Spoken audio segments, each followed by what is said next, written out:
I put into my ChatGPT account, should Congress regulate AI ChatGPT, and it gave me 4 pros, 4 cons, and says ultimately the decision rests with Congress and deserves careful consideration. So on Seems that, reasonable. you know, it was very balanced. I recently visited with the Nashville Technology Council. I represent Tennessee.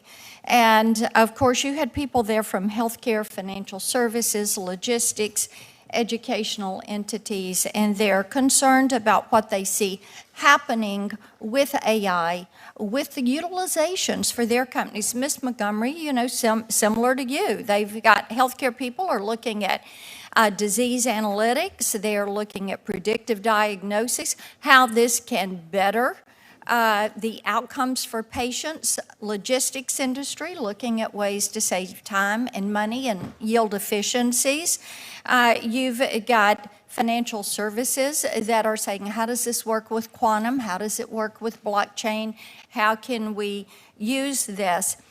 But I think as we have talked with them, Mr. Chairman, one of the things that continues to come up is, yes, Professor Marcus, as you were saying, the EU, different entities are ahead of us in this, but we have never established a federally given preemption for online privacy, for data security, and put some of those foundational elements in place, which is something that we need to do as we look at this. And it will require that Commerce Committee, Judiciary Committee decide how we move forward so that people own their virtual you.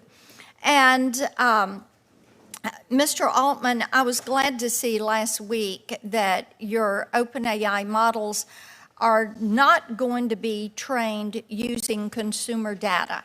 I think that that is important, and if we have a second round, I've got a host of questions for you on data security and privacy.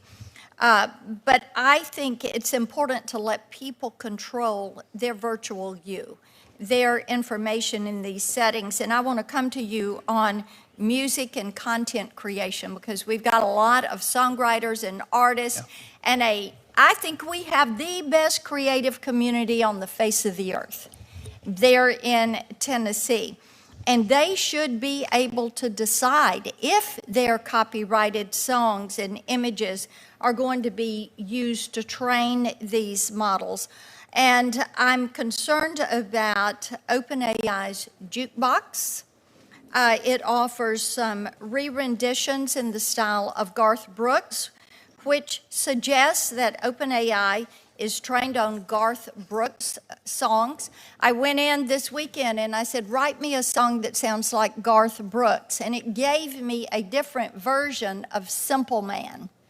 So it's interesting that it would do that, but you're training it on these copyrighted songs, these MIDI files, these sound technologies.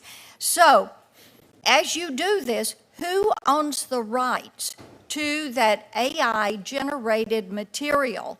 And using your technology, could I remake a song, insert content from my favorite artist, and then own the creative rights to that song? Thank you, Senator. This is an area of great interest to us.